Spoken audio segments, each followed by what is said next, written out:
You're viewing a message from the pulpit of Rolling Hills Church, located in Verona, Pennsylvania. We're glad that you could join us as we open up the Word of God.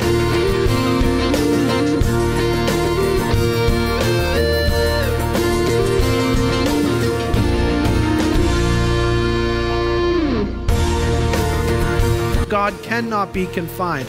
His presence cannot be localized.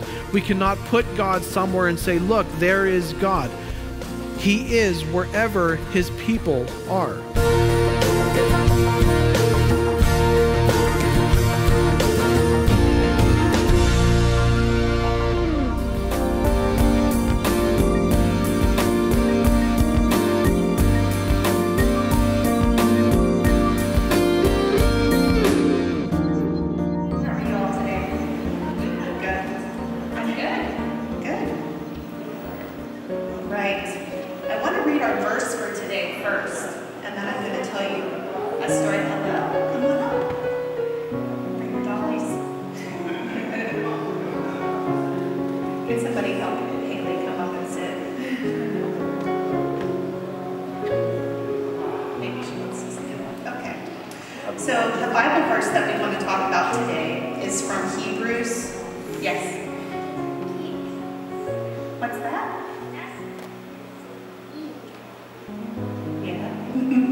Therefore, since we are surrounded by such a great cloud of witnesses, let us throw off everything that hinders and the sin that so easily entangles, and let us run with perseverance the race marked out for us.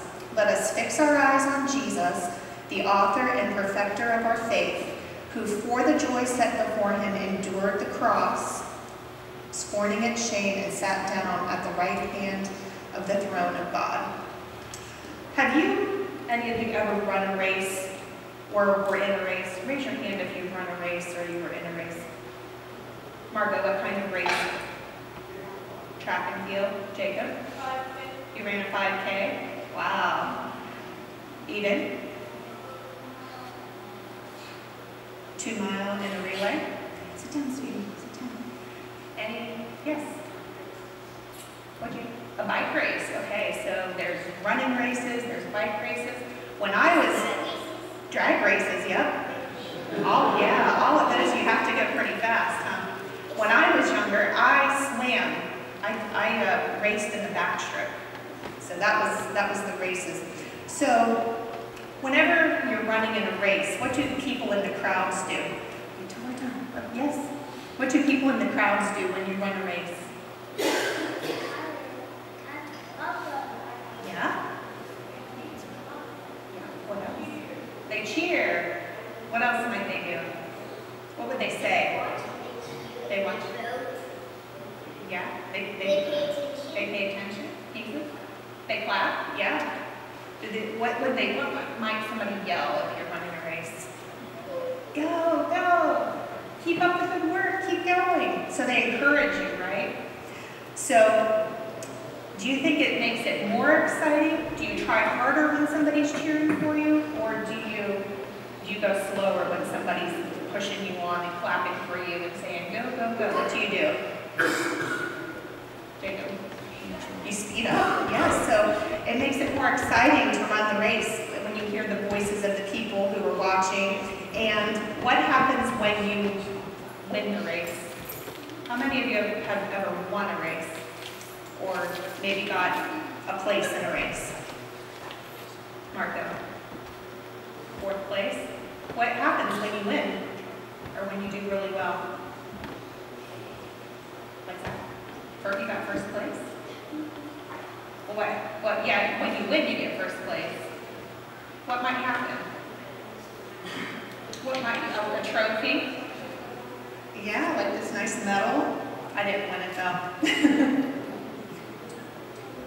Your birthday's coming up, that's good. Maybe you can maybe you can get a trophy for your birthday.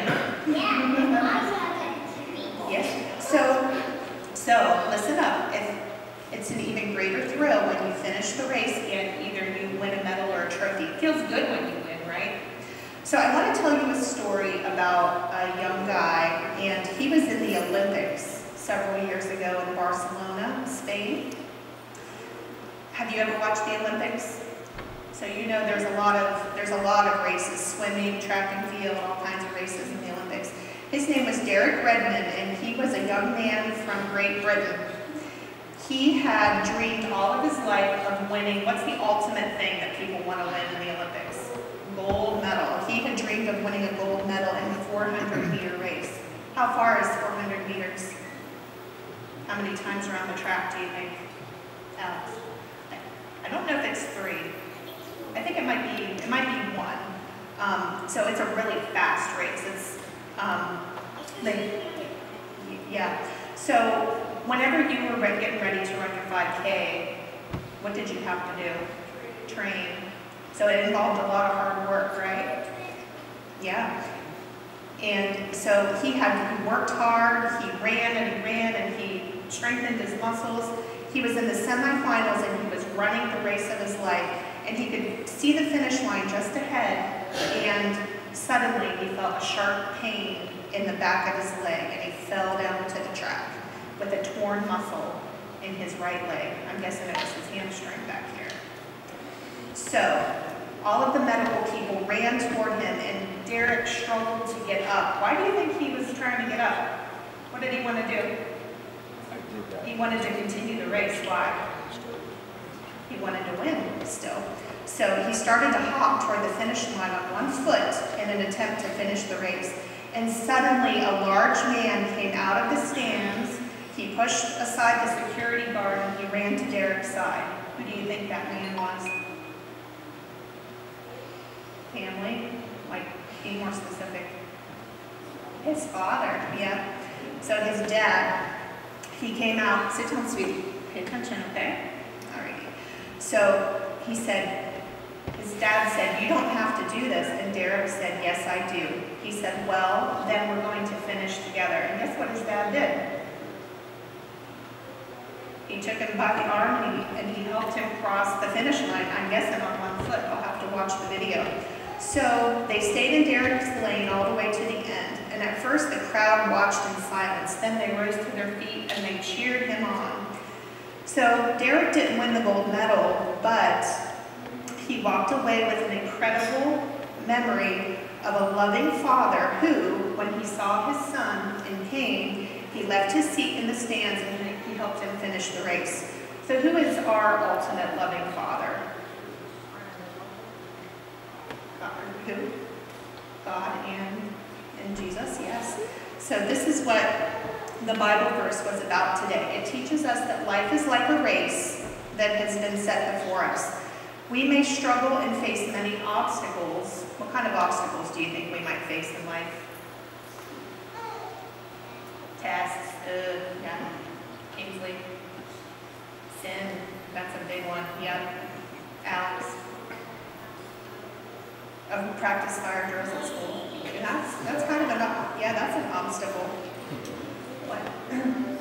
What else? Any other obstacles? Maybe people who aren't being nice to you, or just being afraid or fear, that kind of thing. But you know what? We may struggle when we have these obstacles, but we have a great crowd of witnesses who are cheering us on. And we have a Heavenly Father, God, who loves us and will help us when the pain or the effort is too great. We have a Savior who is Jesus, and he left his place in heaven, and he came to earth to show us how to run the race. So the verse that I read, who are we supposed to keep our eyes on when we're running our race in this life and all, when we get caught up on all these obstacles? Who should we keep our eyes on? Jesus. If we will keep our eyes on Jesus, how can we help but finish our race? Okay, let's pray. Dear God, sometimes we face really difficult things in our life, obstacles we have to overcome. I just pray that you would help us keep our eyes focused on you and what is really important, and help us to run our race that you have set out for each of us. Thank you for helping us every day. In Jesus' name we pray. Amen. All right.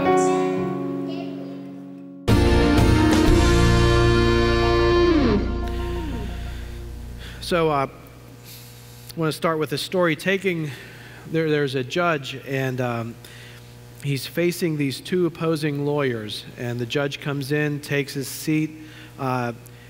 He says to the two lawyers, you know, I was just presented by both of you with a bribe.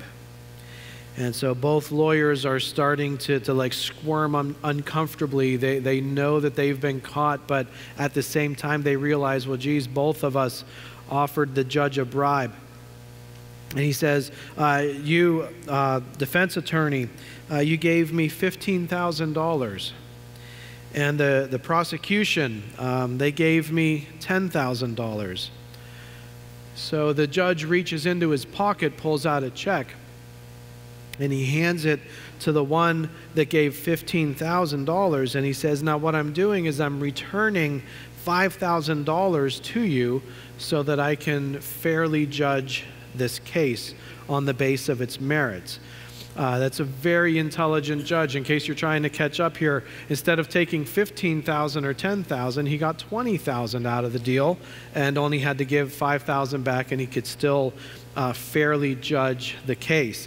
I'm sure a lot of you, or if you are like me, when we are being judged in something like this, we would hope that we would be able to have fairness in our judgment. And this issue of fairness is certainly one that pertains to the topic, to what we are going to read this morning. When we studied the last part of Acts chapter 6, we discovered that Stephen had successfully debated his Jewish colleagues, and this it was a formal debate. And as Stephen went point after point after point, they were unable to refute what he was saying. So Stephen was the clear winner in this debate, but there was one problem, and that is that his conclusions were unacceptable, because that meant that if he was correct, that their whole way of life, their whole system of religion was going to be destroyed. And so since they could not win the debate, what these that brought these charges against Stephen, these fraudulent charges, they deliberately misrepresented what Stephen had been saying about Moses and the law. And so in doing that, what they did is they stirred up the people to this point of frenzy. And then Stephen is grabbed after the debate and brought to trial before the Sanhedrin.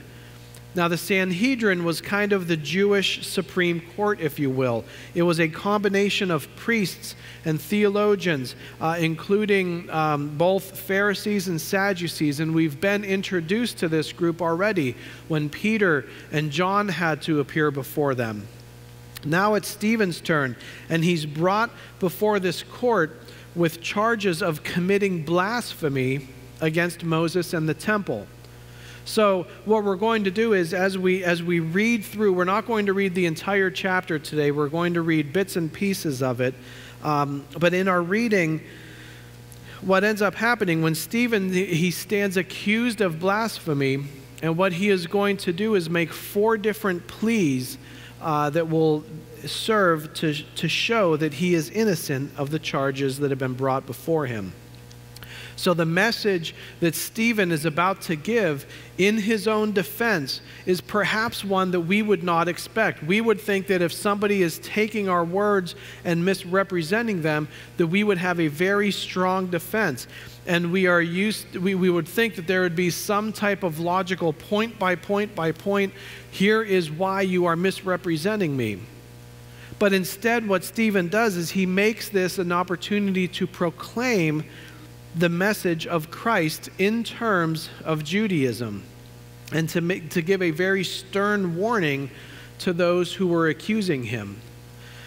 So as our text begins, the high priest, he asks this question, and as we read through it, as I said, we're just going to pull a few points out here and there. But in verse 1 of Acts chapter 7, the high priest says to him, "Are these things so?" So this priest is likely Caiaphas, which is not a good sign. This is the same high priest who presided over the trial of Jesus. But Stephen is going to answer these charges with a not guilty plea, and then he is going to go on and prove his case by looking at history.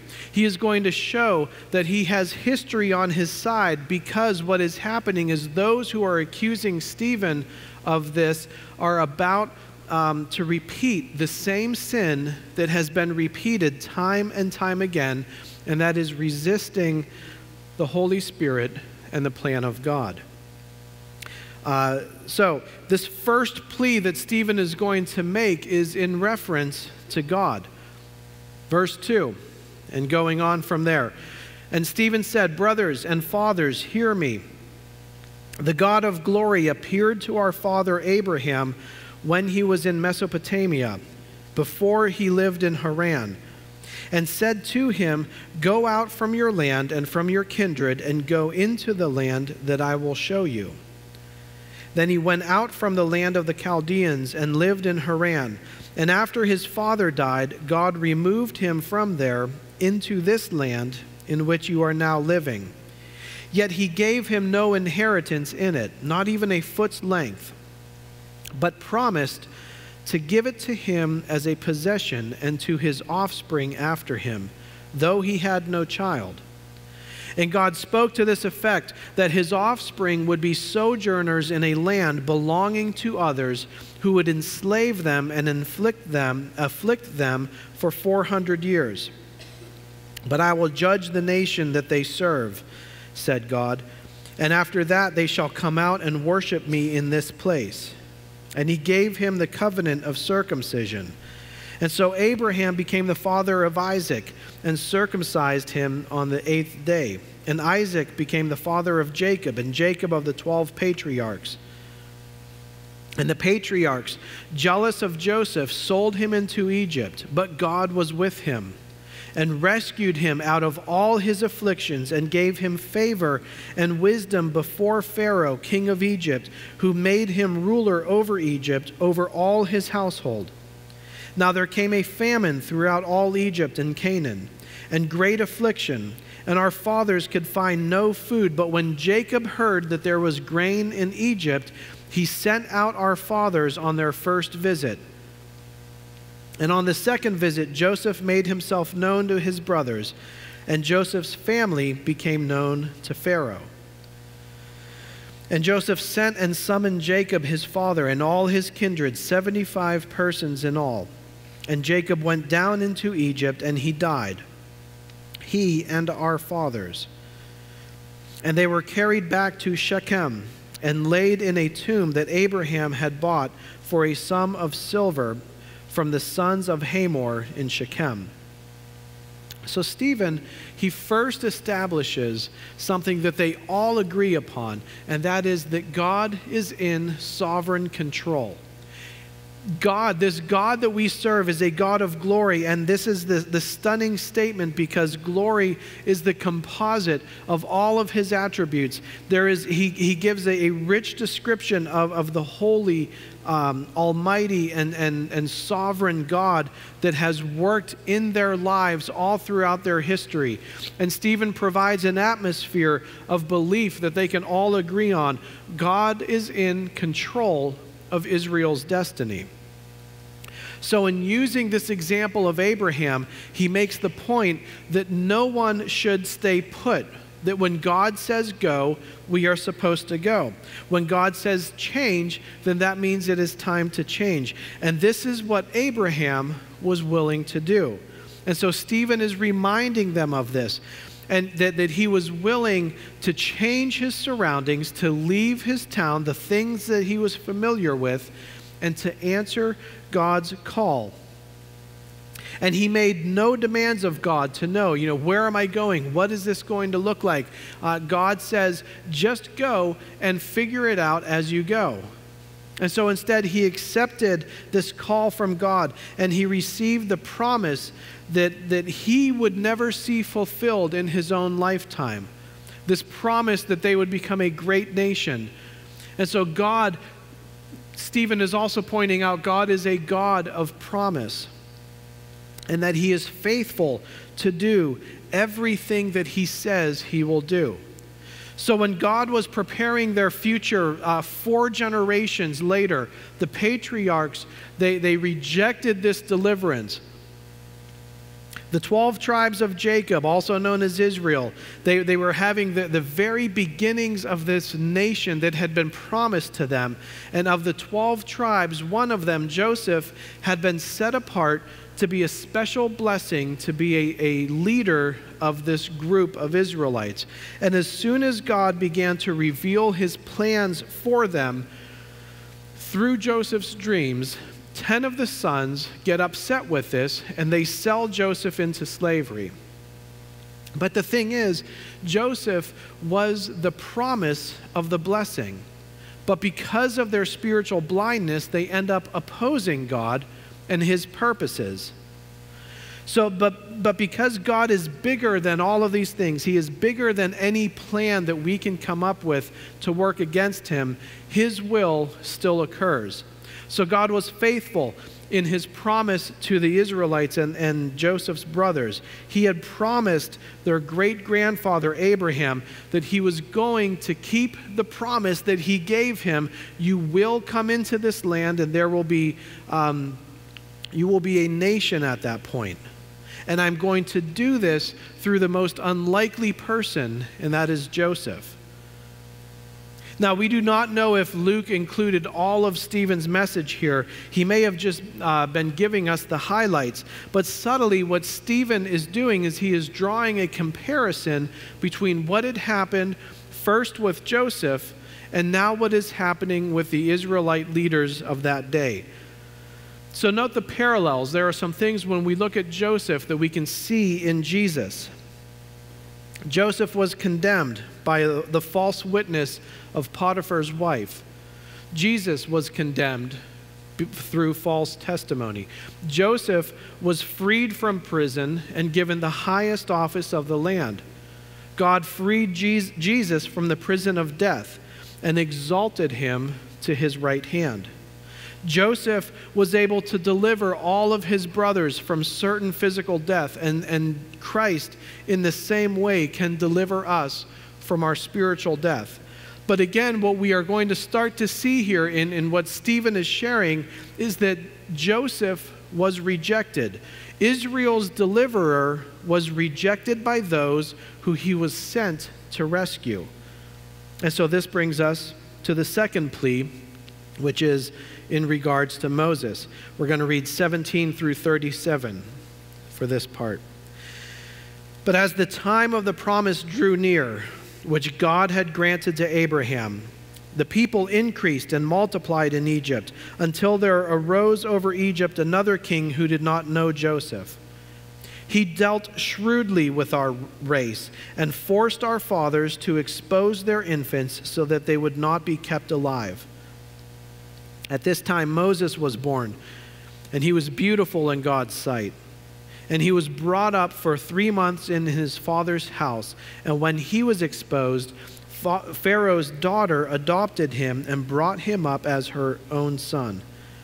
And Moses was instructed in all the wisdom of the Egyptians, and he was mighty in his words and deeds. When he was 40 years old, it came into his heart to visit his brothers, the children of Israel. And seeing one of them being wronged, he defended the oppressed man and avenged him by striking down the Egyptian. He supposed that his brothers would understand that God was giving them salvation by his hand, but they did not understand. And on the following day he appeared to them as they were quarreling and tried to reconcile them, saying, "Men, you are brothers, why do you wrong each other?" But the man who was wronging his neighbor thrust him aside, saying, "Who made you a ruler and a judge over us? Do you want to kill me as you killed the Egyptian yesterday?" At this retort, Moses fled and became an exile in the land of Midian, where he became the father of 2 sons. Now when 40 years had passed, an angel appeared to him in the wilderness of Mount Sinai, in a flame of fire in a bush. When Moses saw it, he was amazed at the sight, and as he drew near to look, there came the voice of the Lord, "I am the God of your fathers, the God of Abraham and of Isaac and of Jacob." And Moses trembled and did not dare to look. Then the Lord said to him, "Take off the sandals from your feet, for the place where you are standing is holy ground. I have surely seen the affliction of my people who are in Egypt, and have heard their groaning, and I have come down to deliver them. And now come, I will send you to Egypt." This Moses, whom they rejected, saying, "Who made you a ruler and a judge?" This man God sent as both ruler and redeemer by the hand of the angel who appeared to him in the bush. This man led them out, performing wonders and signs in Egypt and at the Red Sea and in the wilderness for 40 years. This is the Moses who said to the Israelites, "God will raise up for you a prophet like me from your brothers." So Stephen, again, he is making the point, something that they all agree on, that Moses was blessed and designed by God to be a deliverer. And Stephen, he raises up this person of Moses by saying that he was lovely in the sight of God. And he demonstrates this immense respect that he has for Moses, even though he was under charge of saying sacrilegious things about Moses and the law. He understands and he respects this unique qualification that Moses had to be the deliverer of Israel. But Stephen points out the pattern once again, for once again the people reject their deliverance. When Moses was ready to make a move and be the deliverer for Israel, his own people questioned him, "Who do you think you are to be ruler and judge over us?" And when his own sin had been found out, Moses then runs away. And 40 years later, he would be recommissioned for this work. This means that, stop and think about this for a second, because a lot of times this is missed on us. The Exodus began when Moses was 80 years old. So he is recommissioned for this work at the burning bush, and finding that though he had not run to where God would not be able to speak to him. And though he was rejected over and over again, Moses stayed faithful because God was faithful. As we read through the Old Testament and we see how many times the one that is meant to deliver Israel, the Israelites say, "You know what, we don't need you, we just want to go back to Egypt." Moses stayed faithful because God is faithful. So Stephen, again, he draws the attention of his hearers to the need for change. Because Moses himself foretold of a deliverer who was going to come after him, that the Lord your God will raise up for you a prophet like me from among you, from your brothers. This is from Deuteronomy 18:15. It is him who you shall listen to. So Moses, he is foretelling of the coming Messiah. A greater prophet was coming because God was faithful to provide him. But for Stephen, he understands that this change has come, and because the Messiah has come, they are once again rejecting Moses, and they are not revering Moses by rejecting the one that Moses spoke about.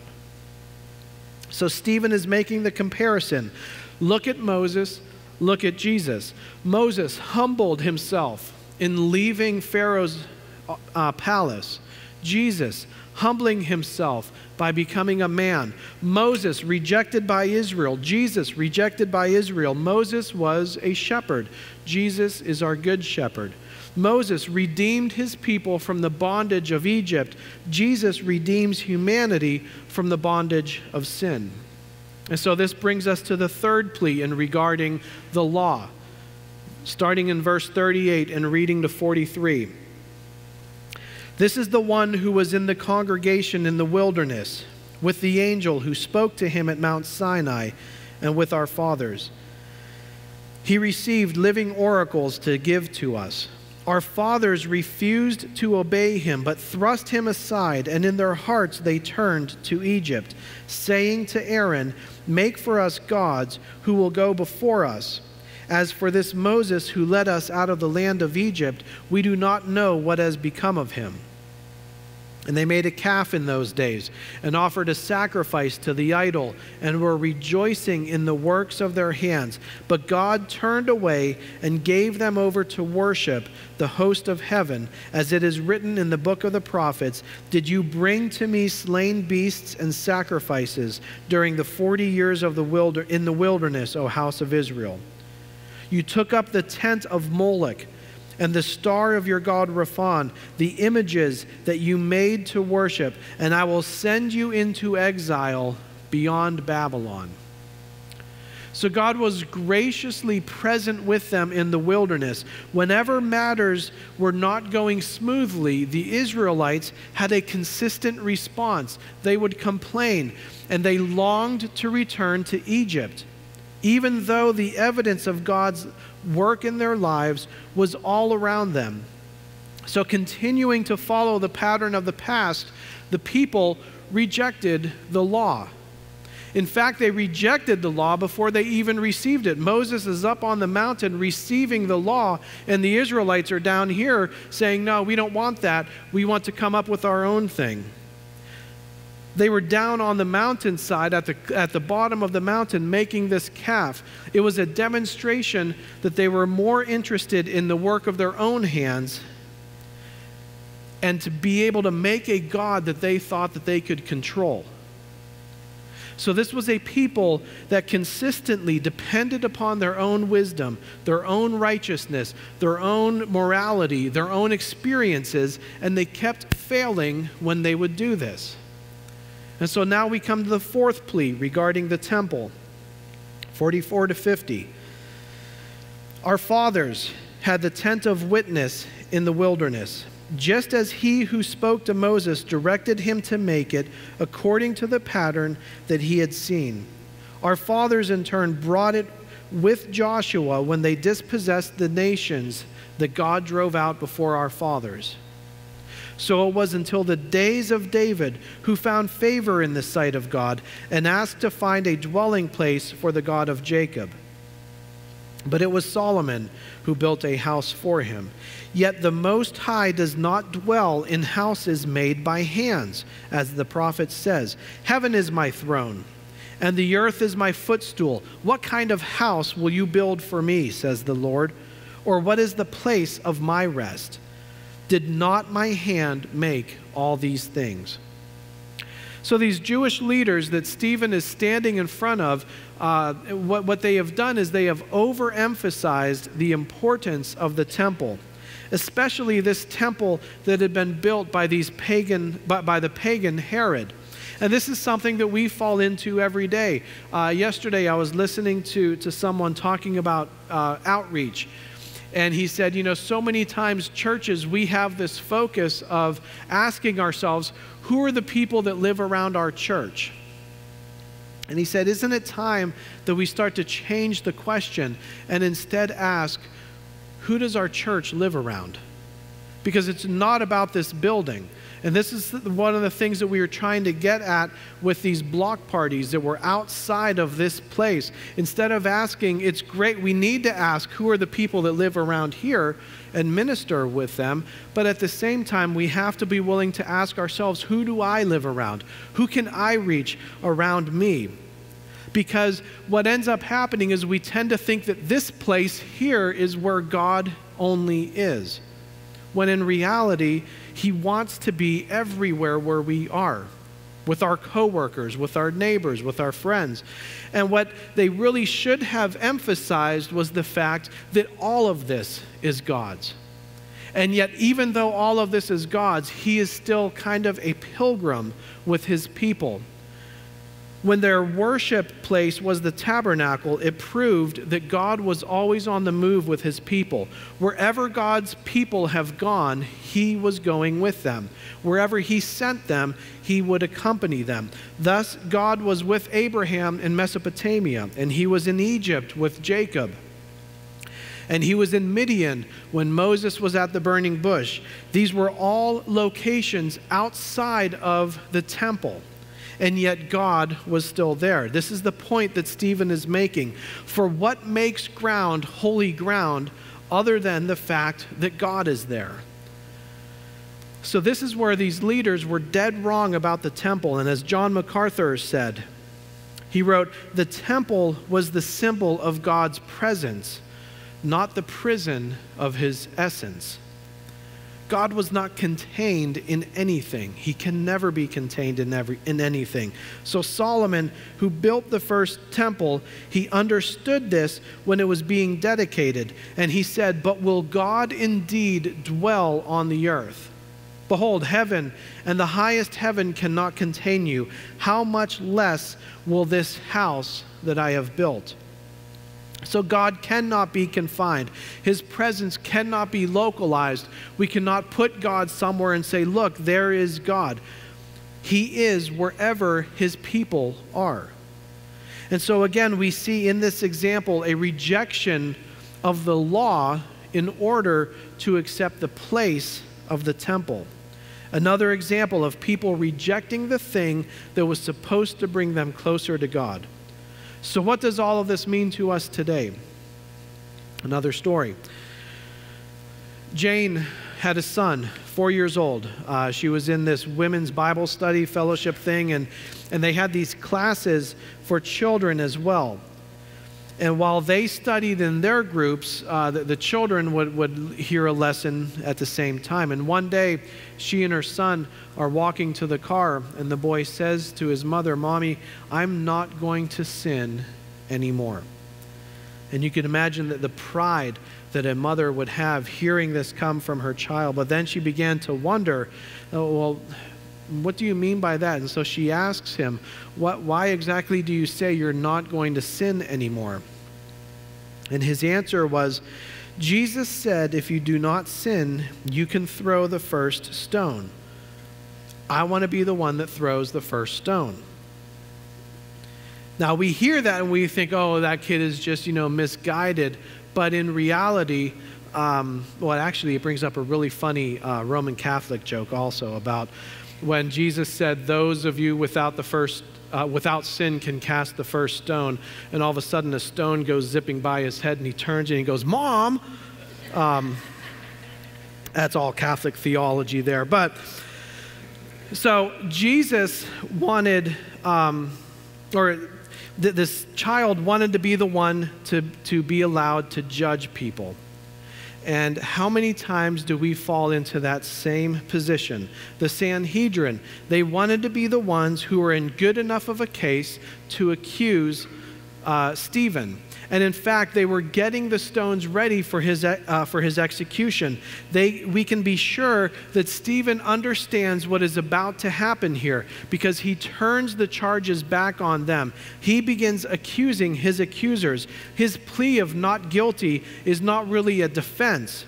He is on the offense. He says all these things, and then verse 51, he says, "You stiff-necked people, uncircumcised in heart and ears, you always resist the Holy Spirit. As your fathers did, so do you. Which of the prophets did your fathers persecute? And they killed those who announced beforehand the coming of the righteous one, whom you have now betrayed and murdered. You who received the law as delivered by angels and did not keep it." So Stephen here, he just throws all caution to the wind. He's no longer being politically correct or having a smooth talk with them. He refuses to make nice. He says, "You are just like your fathers. You are stubborn and you refuse to bow before God." One Bible translation puts it, he calls them heathen, still at heart, and deaf to the truth. In other words, you are as bad as the Gentiles, is what Stephen is saying, and that is a huge condemnation to the Sanhedrin. Stephen believes that they are far from following the great men of faith that they profess to admire and follow. In fact, they are better identified with the idolaters and those who have opposed God all throughout history, because in essence, they are repeat offenders. They and their fathers, they've rejected Joseph, and they rejected Moses, and they rejected the law, and they rejected the prophets, and you have rejected Christ. And so they are continuing in this historical disobedience, one generation after another. And in spite of having these amazing privileges, they still rejected the changes that God was bringing. They repeated this pattern of persecuting the prophets. And when God had brought the Messiah, they acted with great decisiveness and murdered the Son of God. And so their example is a warning to us. We must not be set in opposition to God. God is always calling us to greater obedience and blessing. He is always with us. He is always directing us, and He would not have us settle. He is calling us to something new, and I believe that that is the case for all of us here. I think that over the past 3 years, this church has been on a path of discovery. And so as a church, as we continue to grow and as individuals here continue to grow, we need to make sure that we are not making the same mistake that those before us have made. So let me offer a first point with this journey that we are on, and that is that we simply need Christ. Many of us are no different from those who brought this accusation against Stephen. We miss Christ even when He is right before us. We miss the deliverance of God even though it is right in front of us. It was missed the first time that God came. So let us not be repeat offenders. Instead, let us be true, fully committed followers of Him, looking for where God is at work in our lives and at work in the lives of other people, and being a part of what He is going to do. Because when God calls us to change, let us be a people who are willing to hear and obey and act as His Spirit leads us. I pray that none of us would be repeat offenders who somehow think that we have arrived and then we end up opposing the new thing that God desires to do in our midst. And finally, let us long for Jesus, who as the author and perfecter of our faith, who desires us and is dedicated to continue the good work that He has started in us.